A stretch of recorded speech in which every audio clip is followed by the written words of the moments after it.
Hello everyone, आपका स्वागत है मेरे यूट्यूब चैनल पर। आज मैं हिंदी की फर्स्ट वीडियो आपके सामने लेकर प्रस्तुत हुआ हूँ। इस वीडियो में हम व्याकरण की छोटी छोटी चीज़ें पढ़ने वाले हैं। ये जो पॉइंट लिखे हैं, अगर ये पॉइंट व्याकरणिक दृष्टि से देखा जाए तो अगर ये आपसे गलती ना हो तो हम बड़ी बड़ी व्याकरणिक चीज़ों की भी गलती नहीं कर पाएंगे। तो ये वीडियो स्पेशली बिल्कुल जीरो से स्टार्ट करने वाले हैं, या ये कह सकते हैं बिल्कुल बेसिक से स्टार्ट करने वाले हैं। ये वीडियो क्लास स्टूडेंट या फिर हम ये कह सकते हैं कि गवर्नमेंट जॉब की प्रिपरेशन करने वाले एस्पिरेंट्स, उन सभी के लिए बहुत हेल्पफुल होने वाली है। तो आइए बिना देरी करते हुए क्लास को स्टार्ट करते हैं। सबसे पहले मैंने पॉइंट लिया है ध्वनि। ध्वनि किसे कहते हैं? सेकंड पॉइंट लिया है वर्ण किसे कहते हैं, अक्षर किसे कहते हैं, शब्द, पद और वाक्य। तो ध्वनि, सबसे पहले ध्वनि का मतलब होता है आवाज। हमारी मन से जो आवाज आती है अंदर से, और हमारे मुख से जो हवा निकलती है, उसके साथ साथ कोई ना कोई स्वर या व्यंजन हम उच्चारित करते हैं। तो ध्वनि, सबसे पहले ध्वनि क्या होती है? ए, आ, ई, बड़ा ऊ, कै, ख, ग, मतलब इसमें सभी चीजें आती है। चाहे आप स्वर लगा लो, चाहे आप व्यंजन लगा लो। आदि को जब हम मुंह से बोलते हैं, यानी कि मुख से उच्चारित करते हैं, तो इन्हें ध्वनियां कहते हैं। इनकी दो विशेषताएं भी मैंने लिखी हैं। भाषा की सबसे छोटी मौखिक इकाई क्या है? ध्वनि। अब कोई बोले कि सर भाषा की सबसे छोटी इकाई तो वर्ण होती है। हाँ बिल्कुल, लेकिन मैंने यहाँ लिखा है भाषा की सबसे छोटी मौखिक इकाई। मौखिक इकाई क्या होगी? ध्वनि। सेकंड विशेषता इसकी है ध्वनि बोलने और सुनने के काम आती है। ध्वनि का काम क्या होता है? सिर्फ हम बोल सकते हैं या फिर हम क्या कर सकते हैं? सुन सकते हैं। तो ये दो विशेषताएं हैं ध्वनि। आप आई थिंक आपको समझ में आ रहा होगा कि ध्वनि किसे कहते हैं। ध्वनि का मतलब होता है जो हम सिर्फ मुंह से बोलते हैं, और हम उसको जब लिखेंगे तो वो ध्वनि नहीं रहेगी, वो फिर किस में आ जाएगी? वर्ण में समाहित हो जाएगी। जैसे वर्ण देखो, ध्वनि के लिखित रूप को वर्ण कहते हैं। किसको? ध्वनि को। या फिर ये कह सकते हैं भाषा की सबसे छोटी मौखिक इकाई, अभी लिखा मैंने, भाषा की सबसे छोटी मौखिक इकाई ध्वनि के लिखित रूप को वर्ण कहते हैं। यानी भाषा की सबसे छोटी मौखिक इकाई क्या है? भाषा की सबसे छोटी मौखिक इकाई ध्वनि। ध्वनि के लिखित रूप को क्या बोलेंगे हम? लिखित रूप को क्या बोलते हैं? वर्ण बोलते हैं। अब वर्ण की मैंने कुछ विशेषताएं लिखी हैं। वर्ण को ध्वनि चिन्ह भी कहते हैं। जब हम किसी चीज को अंकित करते हैं किसी भी चीज पर, तो वो चिन्ह बन जाता है। तो इसलिए वर्ण को क्या बोल सकते हैं? ध्वनि चिन्ह भी बोल सकते हैं। सेकंड विशेषता क्या हुई? भाषा की सबसे छोटी इकाई। हाँ, ये क्वेश्चन सभी को आता है, ये क्वेश्चन सभी को आता है। भाषा की सबसे छोटी इकाई वर्ण ही होती है। तो क्या होगी? वर्ण। इसके टुकड़े खंड नहीं हो सकते। ये भी सबको पता है कि वर्ण के टुकड़े नहीं हो सकते। ए, ई, कै। अब मैंने कै लिखा हलंत के साथ, हल चिन्ह के साथ, तो इसके टुकड़े नहीं हो सकते, लेकिन इसके टुकड़े हो सकते हैं।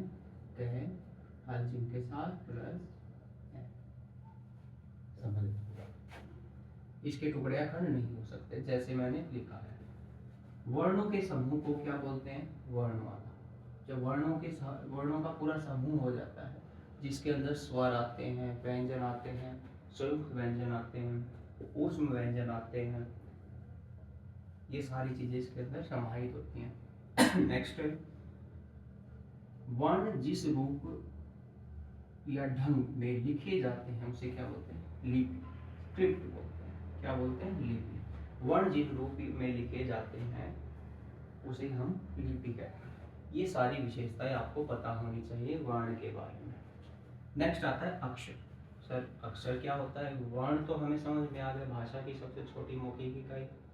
ध्वनि के लिखित रूप को क्या बोलते हैं? वर्ण बोलते हैं, या ध्वनि के लिखित रूप को ही वर्ण कहते हैं, या जिसके टुकड़े नहीं हो सकते उसे भी हम वर्ण बोलते हैं। लेकिन अक्षर, अक्षर किसे बोलेंगे? जिस ध्वनि का उच्चारण एक सांस में हो जाता है, इसमें सिर्फ एक सांस में, उसे अक्षर बोलते हैं। जैसे जैसे आधा कै यानी कि हल चिन्ह के साथ कै लिखा और उसमें ए जोड़ दिया तो क्या बन गया? पूरा कै। अब ये जो पूरा कै था यहाँ, ये ही अक्षर है, ये ही अक्षर है, और ये क्या है? वर्ण।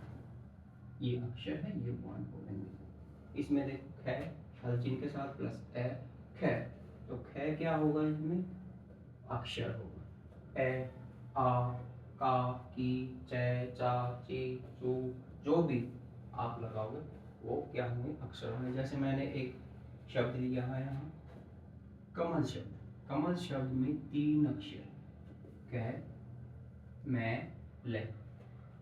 कमल, इसमें अक्षरों की बात करें तो 3 ही अक्षर हैं, लेकिन वर्णों की बात करें तो कितने हो जाएंगे? आप बता सकते हो? अगर हम कमल, कमल में वर्णों की बात करें तो वर्ण कितने होंगे?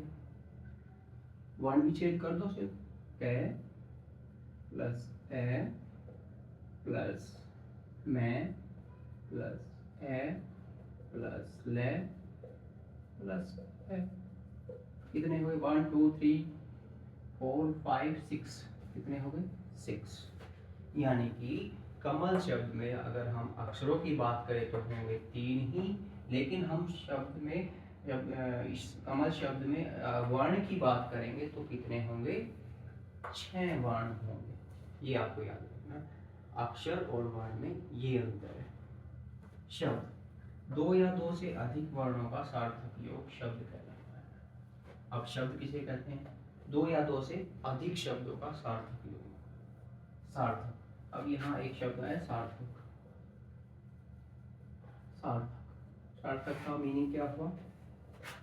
से प्लस अर्थक, यानी अर्थ के साथ, यानी अर्थ के साथ जो प्रयोग होता है उसे क्या बोलेंगे हम?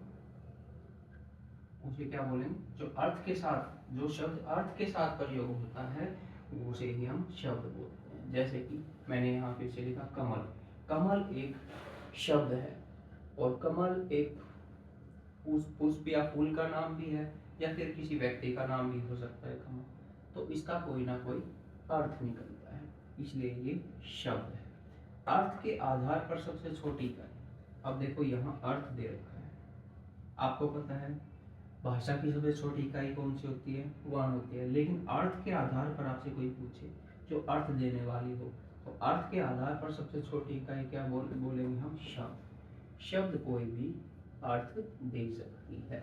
जैसे यहाँ कमल आया था, तो कमल का अर्थ हो सकता है कोई पुष्प फूल होता ही है कमल, लेकिन किसी व्यक्ति का नाम भी हो सकता है, कोई अर्थ दे रहा है, तो अर्थ के आधार पर सबसे छोटी इकाई शब्द होगी। नेक्स्ट है पद। दिख रहा है आपको? पद, जब एक स्वतंत्र शब्द वाक्य में प्रयोग होता है तब वह पद कहलाता है। यानी कि स्वतंत्र रूप से शब्द होते हैं, लेकिन जब वो वाक्य में प्रयोग हो जाते हैं तो वह क्या बन जाते हैं? पद बन जाते हैं। वाक्य में प्रयुक्त प्रत्येक सार्थक शब्द, यानी प्रत्येक अर्थ के साथ प्रयोग होने वाला शब्द जब वाक्य में प्रयोग हो जाता है तो वो क्या बन जाता है? पद बन जाता है। जैसे मैंने लिखा राम गया, क्या लिखा? राम गया। तो इसमें राम जो है वो संज्ञा, संज्ञा पद होगा, और गया, गया जाना क्या होता है? क्रिया होती है, तो ये क्या हुआ? क्रिया, क्रिया पद।